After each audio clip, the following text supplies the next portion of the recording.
नमस्ते किसान भाइयों, किसान ज्ञान यूट्यूब चैनल पर आपका हार्दिक स्वागत है। जैसा कि हम हमारे यूट्यूब चैनल पर कृषि से जुड़ी हुई योजनाओं के बारे में बताते हैं, उसी कड़ी में आज हम लेकर आए हैं पपीते की बागवानी के बारे में। तो किसान भाइयों, जो किसान भाई पपीते की बागवानी करना चाहता है, उन किसान भाइयों के लिए आज का वीडियो बहुत महत्वपूर्ण होने वाला है। आज के वीडियो में मैं आपको बताने वाला हूं पपीते के लिए विभाग से कितना अनुदान मिलता है और एक किसान के लिए क्या पात्रताएं होगी। इसके लिए अनुदान के लिए किसान को सर्वप्रथम ई मित्र से आवेदन करना होता है और आवेदन करने के बाद उद्यान विभाग द्वारा यह अनुदान देय होता है। आज के समय में अगर किसान भाई उन्नत तरीके से बागवानी करते हैं तो पपीते की बागवानी से अच्छा मुनाफा भी कमा सकते हैं। आइए चलते हैं आगे वीडियो में और जानते हैं कि एक पपीते की बागवानी में कितना अनुदान मिलेगा और एक कृषक के लिए क्या पात्रताएं होगी। एक कृषक के लिए क्या पात्रताएं होगी। कृषक चयन। कृषकों का चयन पहले आओ पहले पाओ के आधार पर किया जाए, यानी कि जो भी कृषक पपीते की बागवानी के लिए आवेदन करेंगे उन सभी कृषकों को इस योजना का लाभ नहीं मिलता। यानी ज़िले में जितने टारगेट हैं उन्हें प्रायोरिटी के आधार पर अनुदान दिया जाता है। सेकंड पॉइंट है, फल बगीचों की स्थापना हेतु कृषकों का चयन यथासंभव समूह में किया जाए। तीसरा पॉइंट है, कृषकों के चयन में यथासंभव पंचायती राज संस्थाओं का सहयोग लिया जाकर महात्मा गांधी नरेगा कार्यक्रम से समन्वित किया जाए। चौथा पॉइंट है, चयनित कृषक के पास सिंचाई सुविधा उपलब्ध हो। पांचवा पॉइंट है, कृषक आधुनिक फसल उत्पादन तकनीकी व बूंद बूंद सिंचाई अपनाने पर सहमत हो। यानी कृषक को ड्रिप सिंचाई लगाना अनिवार्य है अगर वो पपीते की बागवानी पे अनुदान लेना चाहता है तो। अनुदान प्रक्रिया। एक कृषक के लिए अनुदान प्रक्रिया क्या रहेगी। इसमें फर्स्ट पॉइंट है, एक कृषक लाभार्थी को न्यूनतम 0.4 हेक्टेयर। 0.4 हेक्टेयर का मतलब अगर राजस्थान में अगर देखा जाए तो प्रत्येक ज़िले में इसके अलग अलग मापदंड है। यानी 0.4 हेक्टेयर का मतलब लगभग 2 बीघा के बराबर तो बागवानी लगानी ही होगी। इससे कम अगर कृषक लगाता है तो उस पर अनुदान देय नहीं होता है। एवं अधिकतम 4 हेक्टेयर क्षेत्र के लिए अनुदान देय होगा। 4 हेक्टेयर यानी लगभग 18 से 20 बीघा। अगर कृषक इससे ज़्यादा पर बागवानी लगाता है तो इससे ज़्यादा पे अनुदान देय नहीं होता। अनुसूचित जाति जनजाति के कृषकों व जनजातीय क्षेत्रों के लिए न्यूनतम क्षेत्रफल सीमा 0.2 हेक्टेयर रहेगी। यानी SC/ST के लिए यह सीमा 1 बीघा तक है। यानी कि उनको न्यूनतम 1 बीघा में तो बागवानी लगानी ही होगी तो ही विभाग द्वारा अनुदान देय होगा। अगर वह 1 बीघा से कम में लगाना चाहते हैं तो विभाग द्वारा अनुदान देय नहीं होगा। दूसरा पॉइंट है, कृषकों को परिशिष्ट 2 पर संलग्न अनुसार चयनित फसल के नए बगीचे स्थापना क्षेत्र विस्तार पर अनुदान देय होगा। तीसरा पॉइंट है, नए फल बगीचों स्थापना आवेदन पत्र के साथ ड्रिप संयंत्र स्थापना हेतु आवेदन पत्र प्रस्तुत करना होगा। यानी जो भी किसान पपीते का बगीचा लगाना चाहता है उसे ड्रिप तो अनिवार्य रूप से लेना होगा। ये किसान के लिए, किसान अगर पहले से ले रखा है तो ये अनिवार्य नहीं है कि वह दोबारा ले ले। चौथा पॉइंट है, फल बगीचों की स्थापना के लिए फसल विशेष की सिफारिश अनुसार निर्धारित दूरी पर निश्चित आकार के गड्ढे खुदाए जाने होंगे। ये हम आपको वीडियो में आगे बताने वाले हैं कि कितनी निर्धारित दूरी रहेगी। पांचवा पॉइंट है, गड्ढे भरने में उपयोग आने वाले आदान उर्वरक एवं पौध संरक्षण रसायन आदि स्वयं कृषक के स्तर से उपयोग किए जा सकेंगे। कृषक के स्तर से उपयोग नहीं करने पर निर्धारित प्रारूप में कृषक पर्यवेक्षक सह कृषि अधिकारी के द्वारा परमिट काटकर सहकारी संस्थाओं के माध्यम से अनुदानित दर पर उपलब्ध करवाए जाएंगे। कृषक के स्वयं के स्तर से उपयोग करने पर शपथ पत्र लिया जाएगा। छठा पॉइंट है, नए फल बगीचों स्थापना में कृषक के स्तर में उपयोग की गई गोबर की खाद कृषक इच्छा राशि के रूप में स्वीकार्य होगी। गोबर की खाद की दर 1 रुपये प्रति किलोग्राम होगी, जिसकी वास्तविक गणना स्थानीय स्तर पर की जाएगी। सातवां पॉइंट है, नए फल बगीचों की स्थापना में ड्रिप संयंत्र लगाना अनिवार्य रहेगा। ड्रिप संयंत्र की स्थापना के बाद ही कृषक को फलदार पौधे उपलब्ध करवाए जाएंगे। जनजातीय क्षेत्र के कृषकों की छोटी जोत के मद्देनज़र 0.4 हेक्टेयर क्षेत्र से कम क्षेत्र में बगीचे स्थापना पर बूंद बूंद सिंचाई संयंत्र की अनिवार्यता से छूट रहेगी। 8वां पॉइंट है, ड्रिप संयंत्र की स्थापना बिना फल बगीचे स्थापना पर अनुदान उपलब्ध नहीं करवाया जाएगा। यानी एक कृषक के लिए ड्रिप संयंत्र लगाना अनिवार्य होगा। 9वां पॉइंट है, फलों में नींबू टिश्यू कल्चर तकनीकी से उत्पादित पौधों के अलावा अन्य सभी फल बगीचा स्थापना में ग्राफ्टिंग कलमी पौधे रोपण सामग्री का उपयोग किया जाएगा। 10वां पॉइंट है, नए फल बगीचों की स्थापना हेतु परिवहन व रोपण के समय मोर्टेलिटी के पेटे प्रति इकाई निर्धारित पौधों की संख्या से 10% अधिक पौधे उपलब्ध करवाए जाएंगे।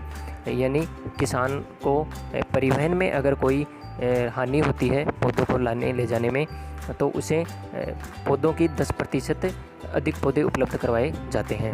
11वां पॉइंट है, नए फल बगीचे स्थापना पर अनुदान फलवार इकाई लागत को आधार मानते हुए अनुदान राशि सीमा के अध्ययन RTGS द्वारा सीधे किसान के खाते में किया जाकर कृषक को सूचना दी जावे। 12वां पॉइंट है, द्वितीय व तृतीय वर्ष में गैप फिलिंग हेतु पौधे उपलब्ध कराकर क्रमशः 75% और 90% पौधों की जीवितता सुनिश्चित की जावे। इस हेतु भौतिक सत्यापन पृष्ठ 3 के अनुसार यथासंभव मई एवं जून में करवाया जावे। 13वां पॉइंट है, हाई डेंसिटी प्लांटिंग में पौधरोपण के साथ कैनोपी मैनेजमेंट के बारे में कृषक को तकनीकी जानकारी प्रशिक्षण दिया जावे। ये कुछ महत्वपूर्ण पात्रताएं हैं। अब इसमें एक महत्वपूर्ण पात्रता है कि किसान को पपीते के पेड़ कहाँ से खरीदने चाहिए। तो 16वां पॉइंट है, कृषक फल बगीचों की स्थापना हेतु NHB accredited nursery, Rajans nursery, राजकीय उपक्रम, कृषि विश्वविद्यालय, कृषि महाविद्यालय, अर्ध राजकीय भारत सरकार की संस्थाएं, अनुसंधान केंद्र, फार्म व अन्य किसी राजकीय संस्थान से पौधे क्रय कर बगीचा लगाता है तो उसे नियमानुसार अनुदान देय होगा। यानी कृषक को इन संस्थाओं से अगर वह क्रय करता है पौधे तो ही अनुदान देय होगा। अब आगे वीडियो में देखते हैं कि अनुदान कितना मिलेगा और पौधों के बीच में अंतराल की दूरी कितनी होगी। फसल का नाम पपीता, पौध रोपण अंतराल 1.8 × 1.8 मीटर, पौधों की संख्या प्रति हेक्टेयर 2777। अगर किसान प्रति हेक्टेयर यानी कि 4 बीघा में लगभग 2777 पौधे लगते हैं। अगर किसान 1.8 × 1.8 की मीटर की अंतराल की दूरी पर लगाता है। अगर किसान 1.5 × 1.5 मीटर की अंतराल की दूरी पर पौधे लगाता है तो प्रति हेक्टेयर 4444 पौधों के लगभग लगते हैं। अब अनुदान कितना देय होगा और लगभग लागत कितनी आएगी। ड्रिप सिंचाई के एकीकरण बिना, यानी कि अगर किसान के पास पहले से ड्रिप सिंचाई संयंत्र है तो उसके बिना अगर वह बागवानी लगाना चाहता है तो सांकेतिक लागत कितनी होगी और उस पर अनुदान कितना देय होगा। अगर किसान 1.8 × 1.8 मीटर की दूरी पर लगाता है तो उसके लगभग 61,655 की लागत आएगी, यानी टोटल लागत। क्योंकि इसमें लगभग लागत दी हुई है क्योंकि जो किसान विभिन्न राजकीय संस्थानों से पौधे क्रय करेगा तो उनकी क्रय दर में अंतर हो सकता है। इस कारण यहाँ विभाग ने लगभग लागत दे रखी है। और अगर किसान 1.5 × 1.5 के मीटर की दूरी के अंतराल पर पौधे लगाता है तो लगभग लागत उसकी 88,660 रुपये के करीबन आएगी। तो इसमें अनुदान कितना देय होगा।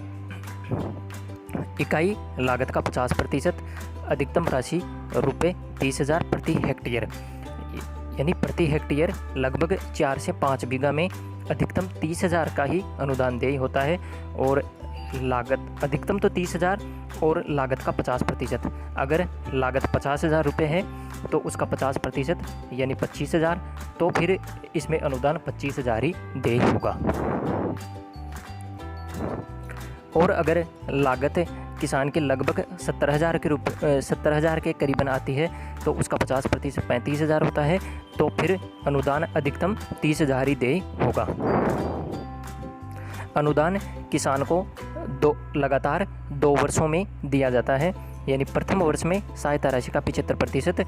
अगर जैसे किसान की लागत 50,000 रुपये है तो उसका 50% 25,000 रुपये उसको अनुदान राशि मिलेगी, तो 25,000 का 75% ही प्रथम वर्ष में मिलेगा और बाकी का 25% दूसरे वर्ष में मिलेगा, लेकिन उसमें 90% पौधे जीवित होने की कंडीशन होती है।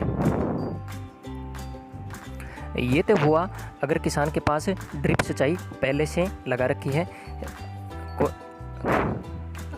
अगर किसान के पास पहले से ड्रिप सिंचाई संयंत्र नहीं है तो उसके लिए यह ज़रूरी है कि वह पपीते की बागवानी अगर करना चाहता है तो उसके लिए ड्रिप संयंत्र अनिवार्य रूप से लगाना होता है। तो वह इनके बागवानी के साथ साथ भी ड्रिप संयंत्र लगा सकता है। तो उसकी सांकेतिक लागत आएगी 1,20,055 के करीबन। और अगर किसान 1.5 × 1.5 के मीटर के अंतराल की दूरी पर पौधे लगाता है तो 1,74,060 रुपये के करीबन लागत आती है। ड्रिप संयंत्र के साथ अनुदान कितना देय होता है? इकाई लागत का 40%, अधिकतम राशि 80,000 प्रति हेक्टेयर, यानी लगभग 4 बीघा में